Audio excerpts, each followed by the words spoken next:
This is Ag Matters PM from the Iowa Agribusiness Radio Network, brought to you by the Iowa Soybean Association, your daily recap of the information that affects Iowa's farmers, producers, and consumers, right here in the heart of the heartland.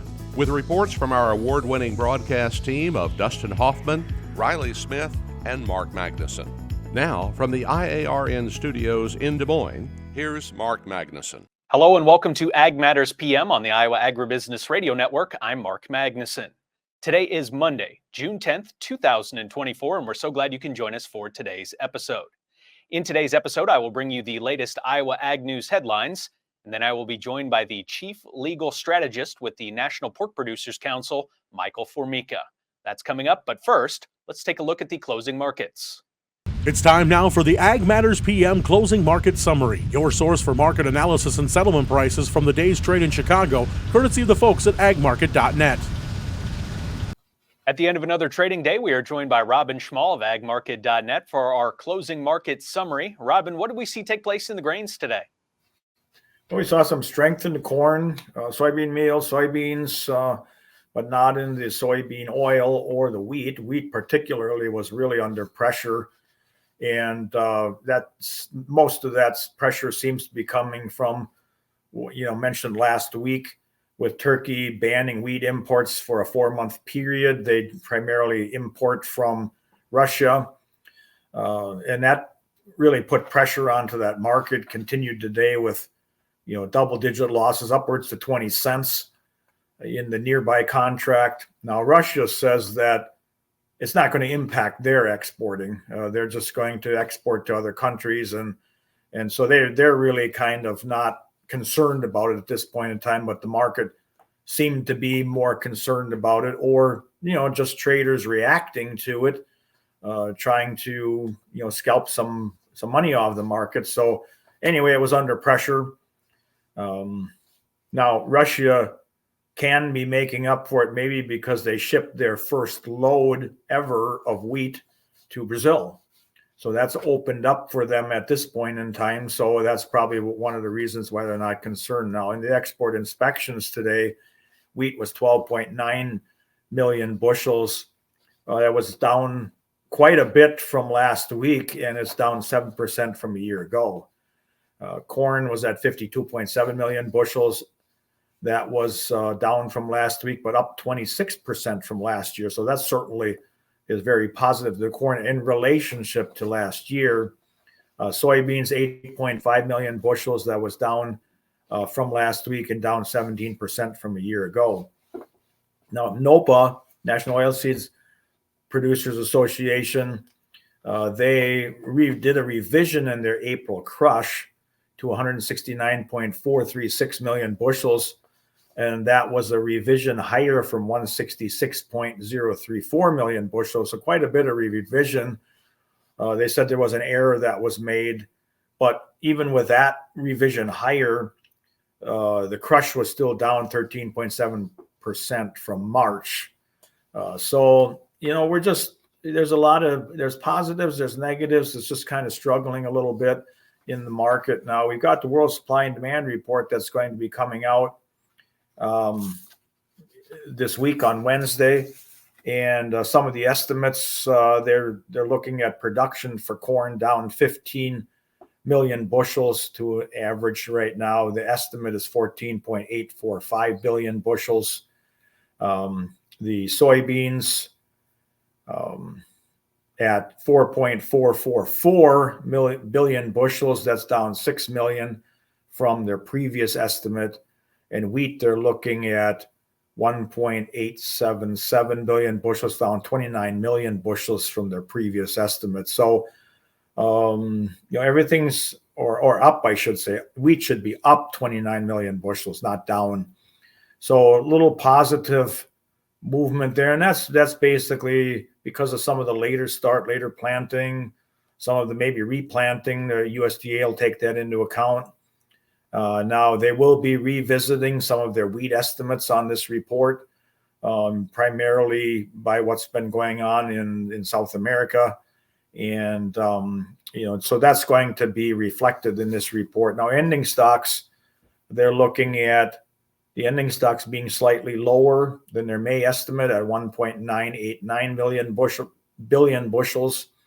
Soybeans actually up 8 million bushels to 348 million bushels carry out, and wheat actually slightly higher by 2 million bushels to 690. So and that's for the 23-24. On the expectations of ending stocks for this year's crop, they reduced it down 54 million bushels to 2.084 billion bushels. Soybeans, they moved down, or I shouldn't say they moved it down. The average estimate is down 10 million bushels to 455, and wheat down 16 million bushels to 782. So that's a reflection of what's been going on us. That's the estimates at this point in time. Trade will trade based on those estimates, and then the market will move accordingly. When we come to the report. Now, sometimes if the report's fairly neutral, or even if it's sometimes outside of that, we have a knee-jerk reaction, and then in 15 minutes or an hour, it trades back down or settles back down to trading. The weather, crop conditions, whatever. And first crop conditions for soybeans will be released today. They're expecting fairly good conditions. The corn, good to excellent conditions, are expected to be about the same as last week at 75%.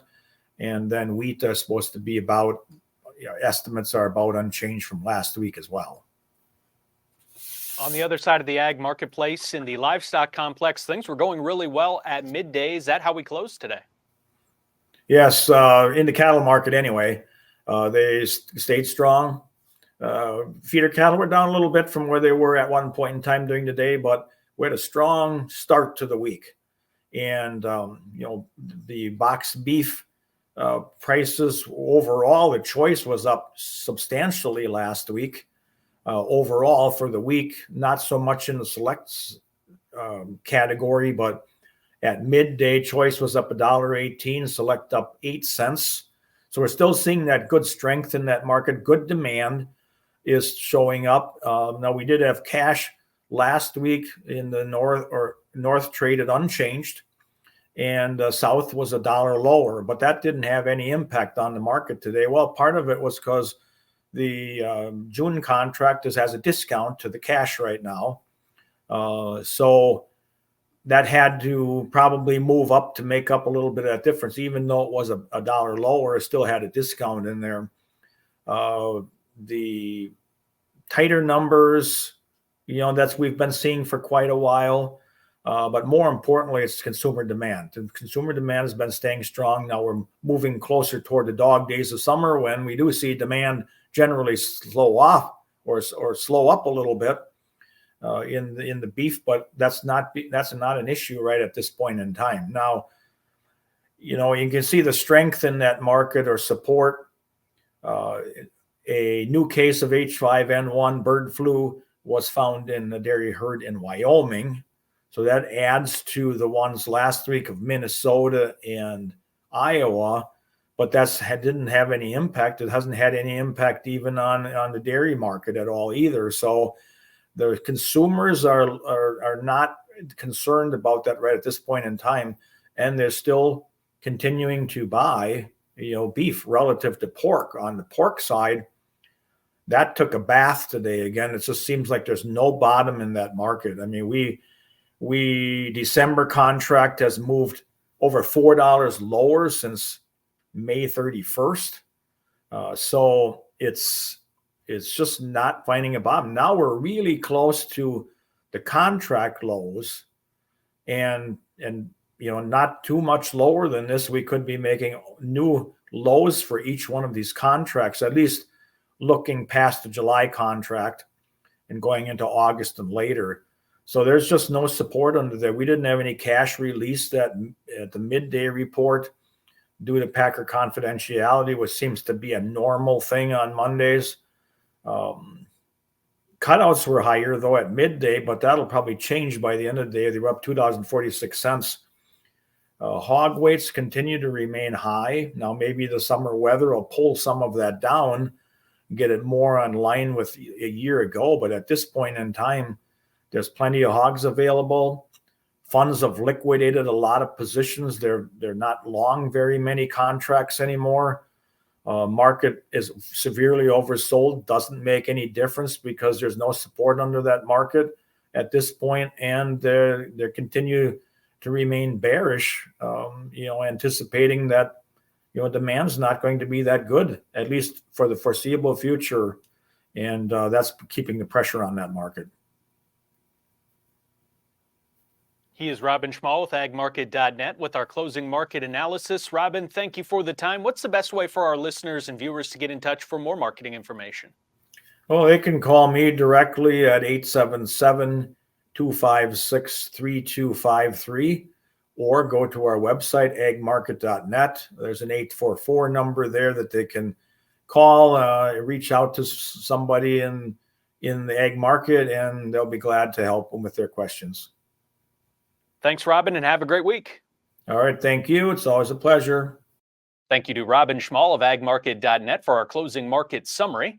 Let's turn now to the closing numbers, which can be found anytime on our website under the Markets tab at iowaagnet.com.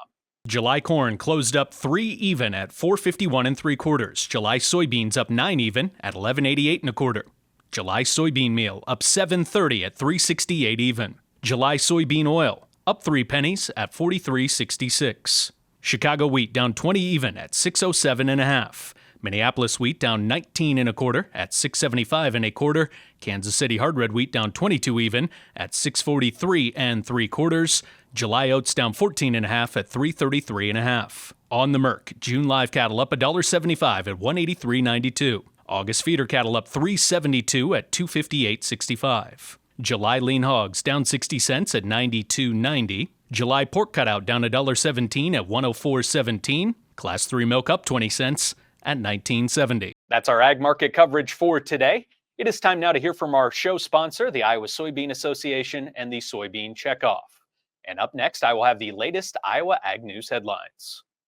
Iowa Soybean Association is driven to deliver for Iowa's 40,000 soybean farmers. We're proud to provide objective agronomic research, a helping hand with soil and water stewardship, and timely industry news powered by the Soybean Checkoff. Learn more at iasoybeans.com. It is time now for the latest Iowa Ag News headlines. As summer kicks off, Iowa Secretary of Agriculture Mike Naig is encouraging Iowa families to visit and support the more than 200 farmers markets located across the state of Iowa. Farmers markets and farm stands provide consumers with easy access to local fruits, vegetables, herbs and honey, cut flowers, eggs, meat, cheese, craft beer, Iowa wine, and many other fresh or prepared products. A directory of community farmers markets and farm stands, including those who are participating in the Farmers Market Nutrition Program, is available on the Iowa Department of Agriculture and Land Stewardship's website.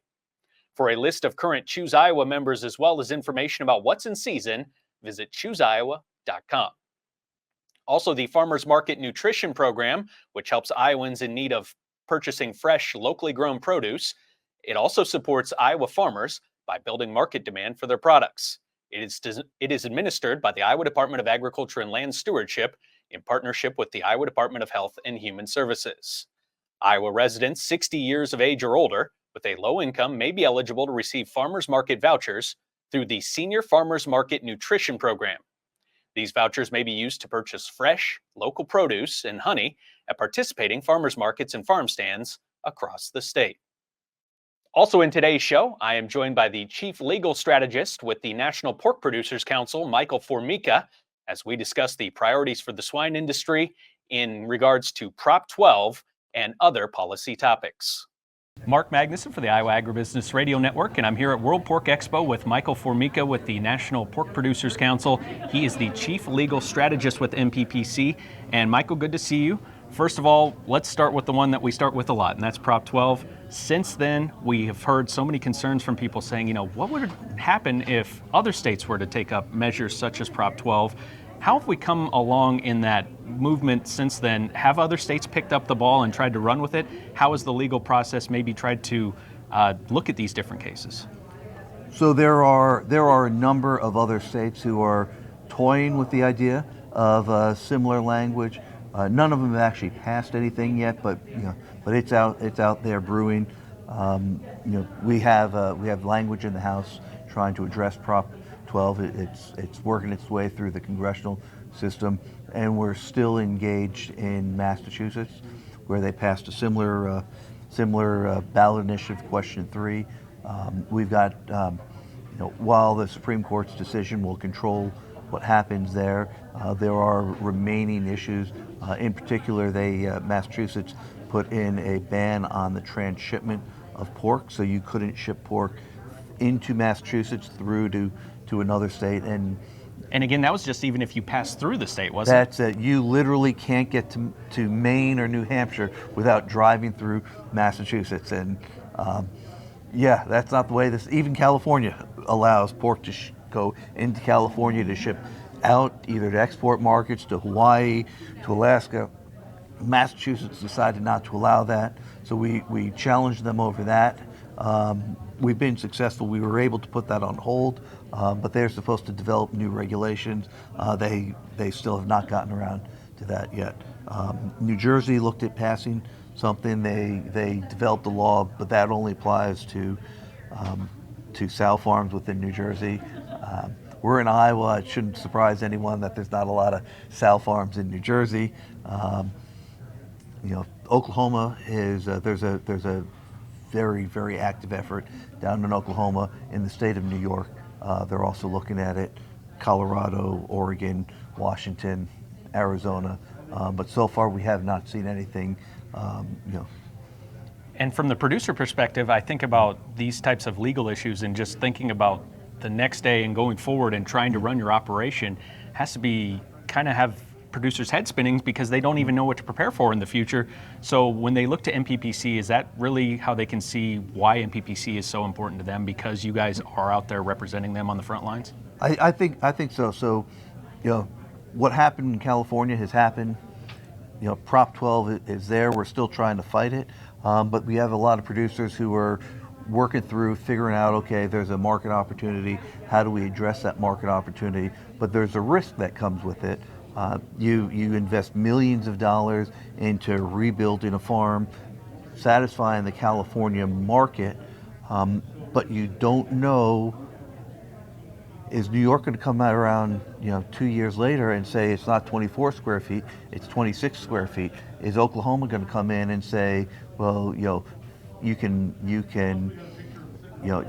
farrow your piglets there, but we're going to get rid of farrowing as well. And so there's a lot of uncertainty, and I think you're seeing that in the marketplace, where California, as we predicted, is running short of pork. Sales are down, supplies into the market are down, costs are up substantially for consumers. And at the end of the day, that's what's important, is the consumers.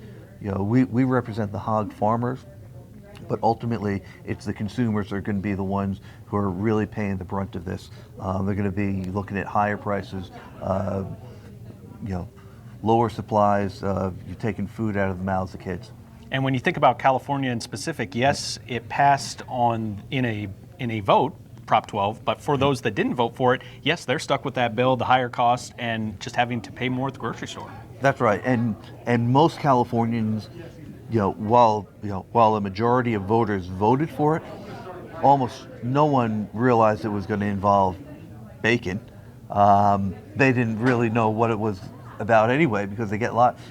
It was 12 of 12 ballot initiatives, and so by the time you make it through all the other things, you're not paying it too much attention. But most voters in California, most people in California did not vote for this. They're stuck with the implications of it, and that's fallen predominantly on ethnic, on minority ethnic groups, on the poor, and on children in California. So, Michael, who should be the ones then advocating? Is it these types of interviews like this, just getting the word out in the media to understand these issues, and then maybe when an issue comes to a ballot, both sides can know the argument fully and what they're dealing with going in? That's difficult, right? You want the folks in the state to understand what's going on, but it's a constant effort to educate them, to inform them. Oftentimes they don't. they're not going to be open to even education. They're not going to be paying attention until something happens. So we have an opportunity with California. We built a pretty robust coalition. We made lots of connections with lots of different groups within California who now are seeing and suffering the repercussions of this. And so looking at ways, can we capitalize on that? Can we bring that experience? Can we bring the Latino Business Council from, as we're looking at a similar effort in, let's say in Arizona, can we bring these Latino leaders into Arizona and say, look, you don't want to go down this path because this is what happened to us. We heard the same thing. We did a trip earlier this year to Massachusetts. Heard the same thing from grocery owners, from restaurant owners, from distributors in Massachusetts about the chaos that this is causing. How do we stop it? How do we prevent it from happening in other states? We don't want to see other people going through this. People love pork. Whether it's bacon, whether it's chops, they like ribs. They want to eat pork, and they don't appreciate when you make it more difficult for them to get it. And Michael, we always know there's some legislation, there's always something that's happening in the courts relating to these things. So what are some of the issues that you've been dealing with here recently in the courts? Well, so separate from the animal rights, animal welfare piece, shockingly, back to California, we have found ourselves, along with other industry groups, before the Supreme Court again, this time defending California, defending San Francisco. Sometimes the snakes will eat themselves, and in this instance, the environmentalists have imposed, along with EPA, provisions in a permit for the city of San Francisco that are impossible to meet. Personally, I don't care what happens to San Francisco, but I do care about the risk that this program would have for pork producers, for agriculture across the country.